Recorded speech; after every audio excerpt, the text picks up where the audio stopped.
Well, hi there, and welcome to 1847. I am so glad you could join me. Now, I know y'all have been busy with them things called electronics.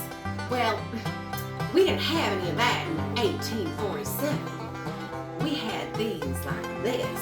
Do you know what this is called? I hope you do, and I sure hope you're reading them too. This here is a book. Well, technically, it's a journal.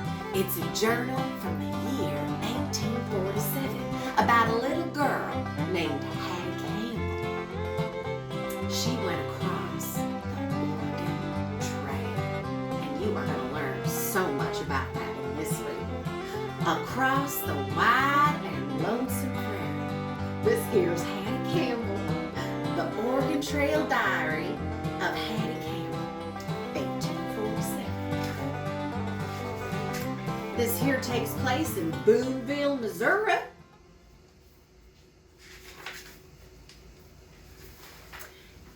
Sit back and get comfortable.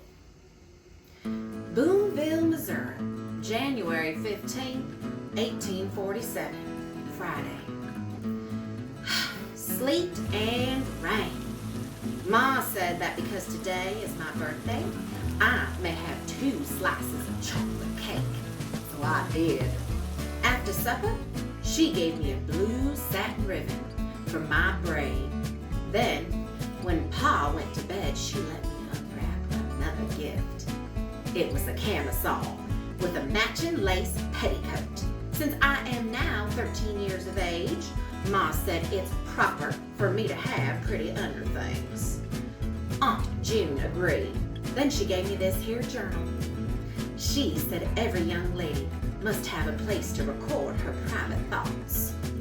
So I will try to do so. January 20th, 1847, Wednesday. Still raining. Our roof is leaking upstairs all over the hallway and in my room by the foot of my bed. I've moved the pot there to catch the drips. I hide this diary under my pillow, but take it out often to look at it. I love the smell of its coarse paper, and I have decided to use my new hair ribbon as a bookmark. The blue looks pretty lying across the page. February 2nd, 1847, Tuesday. 3 nights ago, my poor Uncle Milton fell off our roof while he was helping Pa fix a leak. He died right there in the barnyard. There was nothing we could do. His funeral was today, one of the most interesting days in a very long time. It all started when his coffin fell out the side of our hay wagon and slid down the bank into the river. Ma held the horses while Pa went after the coffin through the mud and the weeds. I hurried after Pa, but my skirt caught in the brush. He grabbed the coffin and had his arms around it to haul it up. But just then, St. Louis steamboat rounded the bend, and with its big paddles churning up the water and making high waves, the waves were higher than Pa's head. He held on tight to that coffin. But all of a sudden, there he went, floating across the waves like a cork. Me and Mom screamed out for help. Some folks on the top deck yelled until the captain pulled the whistle long and loud, but Pa was being sucked into those tall white paddles when someone threw him a rope and pulled him aboard just in time. We watched that coffin go under. Some moments later, it popped free, its lid gone. And Uncle Milton, too. Where he went, we don't know. But this is how we came to be acquainted with the river boat captain who felt so sorry for us that he said he'd take us anywhere we pleased without any charge. "Anywheres?" Pa asked as he stomped out the water in his boots. "Yes, sir," he said, "anywheres." This very evening, Pa made a shocking announcement. He said that because of the captain's kindness, we can now afford to take a riverboat up to Independence, where the Oregon Trail begins. We will take on board our old wagon and our belongings. We will buy some mules in that town, and then we will head west. Just like that.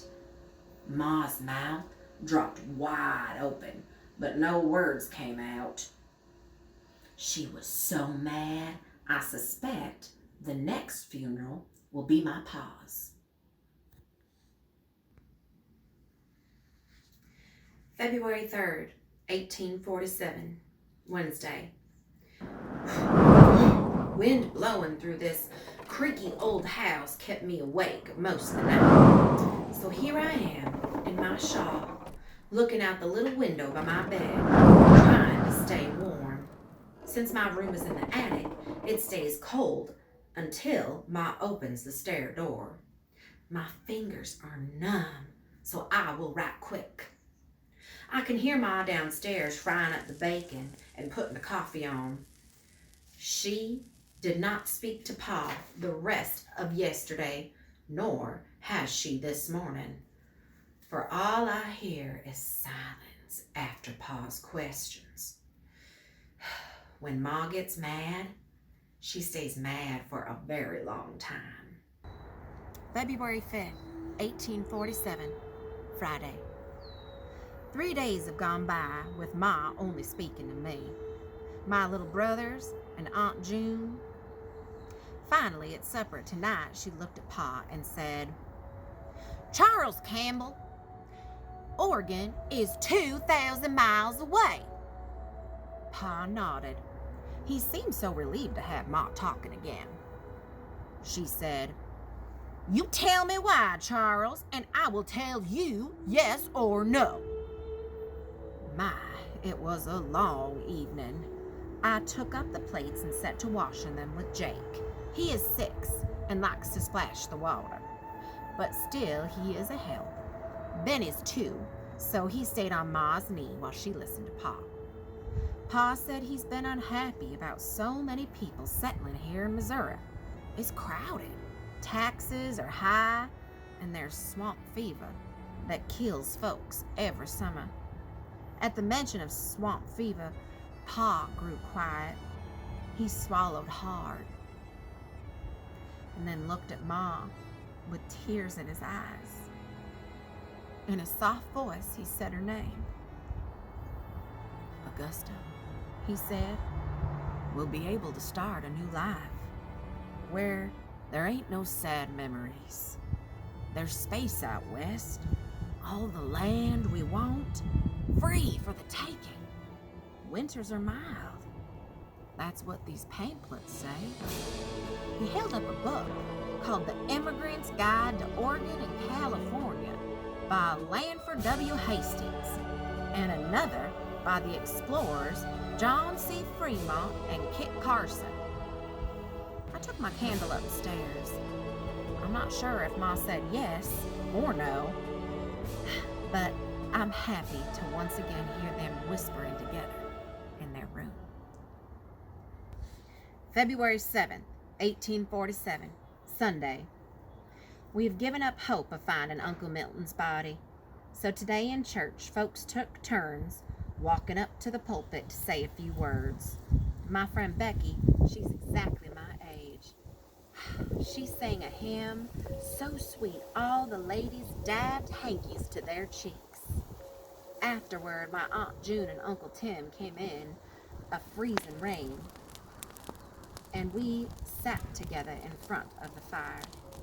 I served up coffee, and 2 peach pies made from last summer's preserves. My, it was delicious. When they said they wanted to come to Oregon too, well, Mama, she smiled for the first time in days, for Aunt June is her dear younger sister. It was their brother Milton that died. February 9th, 1847, Tuesday. Word spreads fast in a small town. Everyone's talking about Oregon and California. Becky says she would positively perish from loneliness if I left Boonville, which is where we were born and had lived our whole entire lives. Please don't go, Hattie, she said. If you leave Missouri, we'll never see each other again. I feel so sad when Becky talks so. It's pretty much divided down the middle who thinks which is the best place to go. Pa said since California is like a foreign country and we don't speak Spanish, we had best head for Oregon. It's occupied by the British, but at least those folks speak English. Our new president is James Polk. Pa says the only reason he won the election is because he promised to make Oregon and California territories of the United States. So, if enough of us get up and go, it'll help push the foreigners aside for good. It's our manifest destiny, according to President Polk. It's our responsibility to spread democracy all the way to the Pacific coast. Ma was at her mending this morning in the window seat where the light's good. I sat on a little stool with the embroidered cushion. When I looked up, I saw that she was crying. What is it, Mama? She lifted the hem of her apron to dry her cheeks. Hattie, I don't care about manifest destiny. The West is wilderness. It will be a frightfully long journey with no turning back. All our dear friends live in Boonville.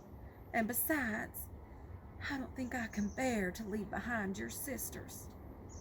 I lay my face on Ma's lap. She was talking about my 4 sweet sisters, 3 older and 1 younger. Last summer, the most horrible summer of our lives, they died, one right after another, from swamp fever, and they're buried next to my grandparents under the big walnut tree out back. I'm now the eldest of the Campbell children. I'm 13 years of age, and I'm afraid of only 4 things in the whole wide world. You want to know what they are? First, Indians. 2, copperhead snakes. 3, a toothache. 4, losing my little brothers Ben and Jake. They're all I got now.